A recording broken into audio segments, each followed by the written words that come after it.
Howdy folks, it's your friend Dominic. Ever since I was younger, I've always wanted to have my own fishing show. So here it is. In today's episode, we're going to be talking about power fishing.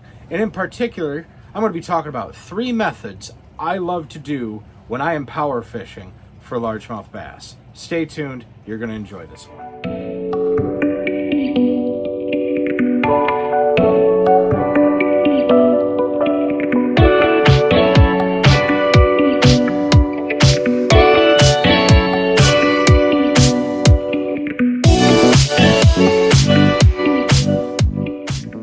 The date is June 22nd.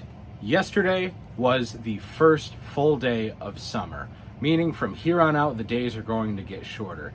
That's an unfortunate reality, but that's life. But now that it's officially summer, I thought I'd put this video together and talk to y'all about some of my favorite bass fishing baits. If you're new to the channel, little insight about me, I love catching bass. One of my first fish that I really started dedicating a love and appreciation for and really started mastering my craft and pursuit. And I got a couple of baits with me I'm going to share with you today. This is a really cool time of year to catch bass because they can be very predictable, the weather's quite nice, and there's a plethora of things you can engage in your tackle box to get after them. In the springtime, leading up to the summer, we have 3 periods. There's pre-spawn, the spawn, and the post-spawn. Right now where I live in Michigan, we're more into the summer transition now. And there are still some fish coming off of beds, but for the most part, we're in a summertime groove. And what that means is a lot of the fish will be off of the bank on offshore structure, hanging out around ledges and in grass, or those resident fish who are hanging out shallow, living underneath docks or trees or pieces of structure, they'll be hunkered down and living there for the next couple of months. So one of my favorites, the frog. Everybody loves catching them on the frog. There's something really neat about throwing it in the really thick stuff where you don't think a bass could live, and it just gets absolutely destroyed. And when you're fishing, you know, the real heavy stuff, you use a thick rod like this Vendetta right here, and it broomsticks them, just gives them the old crowbar, pulls them out, whether you're throwing it around pads, grass, you know, thick sloppy stuff, you know, tree branches. You know, I love setting the hook with a stiff rod like this. You know, this is a Terminator frog.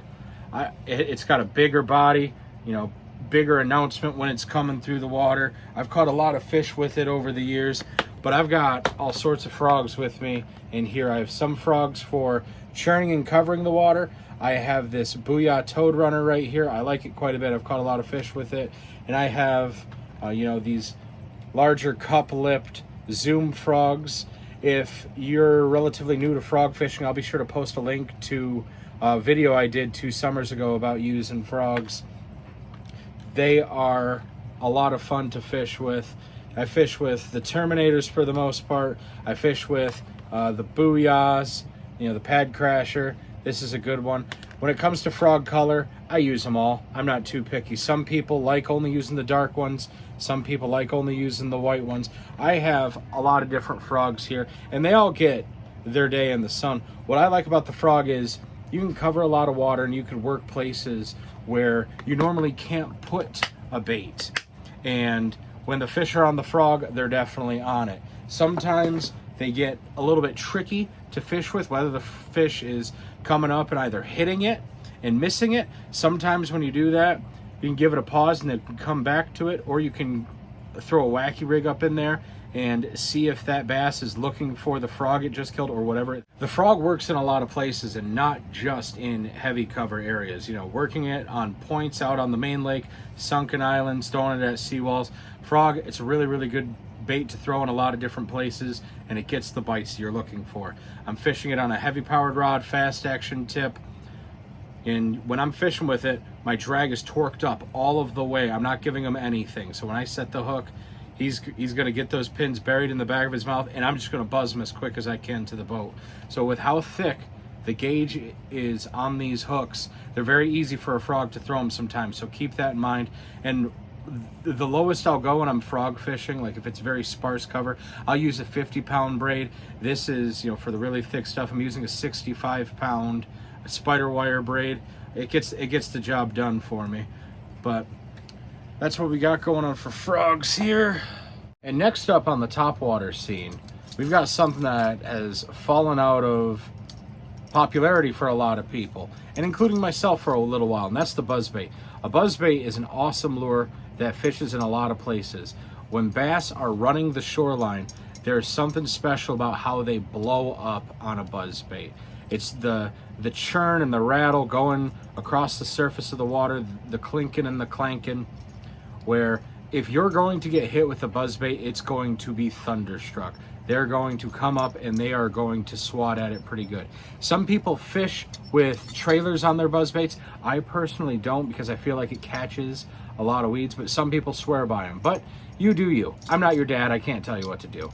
But with some buzzbaits, I got two booyahs right here. This is the squelcher. It makes a real squeaky sound when it comes to the water. Some buzzbait gurus say that makes a really big difference. I think it does help, but the more fish I've noticed you catch with the buzzbait, the better the buzzbait is. The wire gets a little bit bent. It get a nice little squeal going to it. You get some fish catching mojo behind it. It can't be beat. It's good for covering water and finding active fish. And what I like about fishing with a buzzbait is when you're casting it out, you can take your rod and point it one way, and as you're reeling it in, point it in a different way. So that buzzbait is kind of cruising around the surface of the water. It's not just a straight retrieve back to you. This way you can cover a little bit more water and enable those fish to trigger into striking your bait.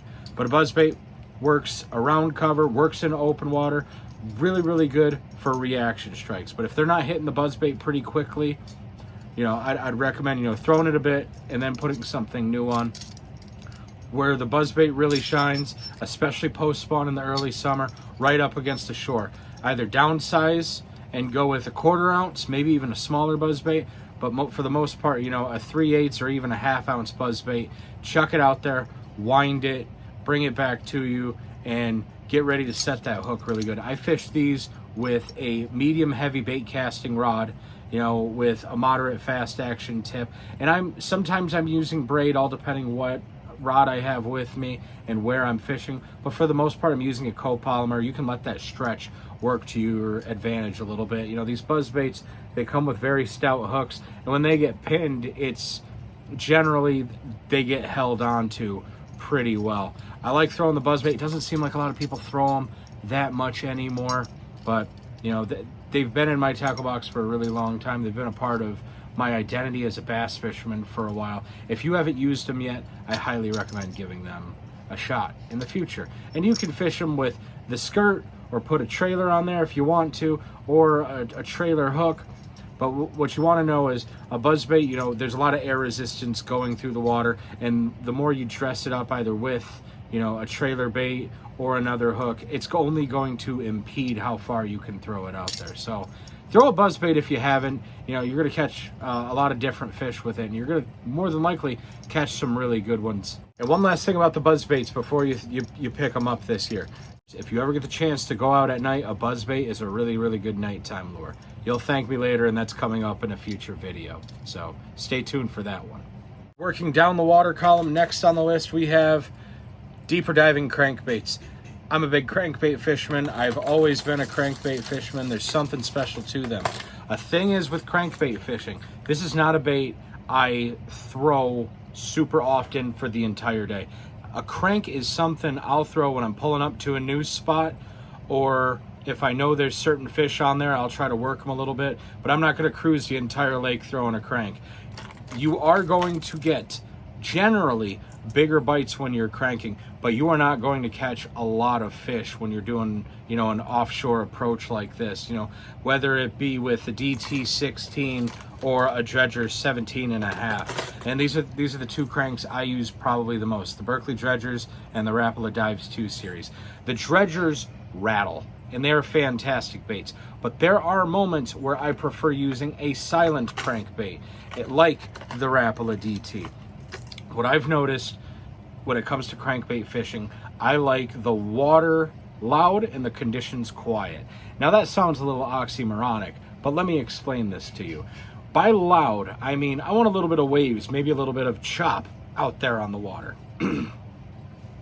But when it comes to pressure on the water, if other people have been out fishing, maybe they've seen a few different baits, I've noticed a silent crank like the DT, shines very, very bright. Now the dredgers are awesome. I use the dredgers a lot, but with that rattle, I've noticed they prefer a quiet bait when they've seen a lot going on, and we're coming into the summer months where there are a lot more tournaments going on and a lot of people fun fishing out on the lake. So these fish have seen a thing or two. That's just a little tidbit of information I wanted to share with you. Maybe I'm going crazy. I could be onto something here, but I like there being a little bit of chop out on the lake. And generally in the summertime, when I'm going out and I'm looking at the wind forecast and the weather before I go, if there's a little bit of wind and it's steady out there, for me, my approach, it's mostly going to be offshore. If it's going to be really flat calm, I like to stick shallow. But when I'm cranking, I'm throwing it most of the time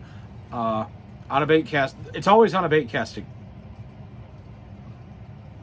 When I'm cranking, it's always on a bait casting reel. This one's really slow. I fish for my deeper ones. This is a 5.4 to 1 Revo X. I like to use anywhere between 10 and 12 pound fluoro, just a little bit heavier. It helps the bait get down a little bit. And I just use a fast snap like this so I can swap out my baits really, really quickly. And as far as rod, power, and action, you know, this is a moderate medium. There's a lot of bend to this rod. So when I'm bringing it in and that fish comes up and grabs it, he's able to put his mouth around it, turn and swim away, and that rod loads into the fish. Sometimes I'm using this graphite rod, sometimes I'm using a glass rod. Now, these both have parabolic bends, just this glass rod's a little bit shorter. This is an Ike series. I really like this rod, but because it's a little shorter, it's more for shorthand casting.